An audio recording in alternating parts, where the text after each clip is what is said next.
14 September 2024 శనివారం. శ్రీ పార్థసారథి పొట్లూరి గారి Facebook నుండి సేకరణ. బ్రతికించారు.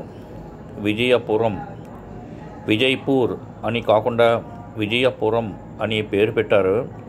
కేంద్రపాలిత ప్రాంతం అయిన అండమాన్ నికోబార్ దీవుల రాజధాని port Blair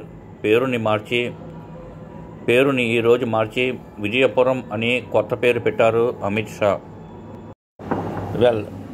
port Blair British వలస పాలన కాలంలో పెట్టారు. పోర్ట్ బ్లెయిర్ పేరు అనేది అండమాన్లో మొదటి పోర్టు కట్టినప్పుడు అప్పటి బాంబే పోర్టుని నిర్వహిస్తున్న మెరైన్ లెఫ్టినెంట్ ఆర్చిబాల్డ్ బ్లెయిర్ పేరుని పెట్టారు.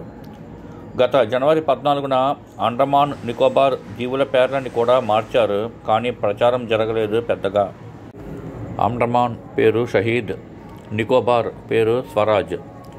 మొత్తంగా ఈ రెండు పేర్లు నేతాజీ సుభాష్ చంద్రబోస్ గారివి. ఇక ముందు ఎవరన్నా అక్కడికి వెళ్ళాలని ఆన్లైన్లో టికెట్ బుక్ చేసుకోవాలని చూసినప్పుడు విజయపురం అని కనబడుతుంది, అది పోర్ట్ బ్లెయిర్ అని అర్థం చేసుకోవాలి. ఈరోజే గెజిట్లో అధికారికంగా నమోదు అయ్యింది కాబట్టి కనీసం నెల రోజులన్నా పడుతుంది అన్ని డిజిటల్ ప్లాట్ఫామ్లో విజయపురం అని కనబడడానికి. థ్యాంక్స్ అమిత్ షాజీ, విజయపురం అని పేరు పెట్టినందుకు.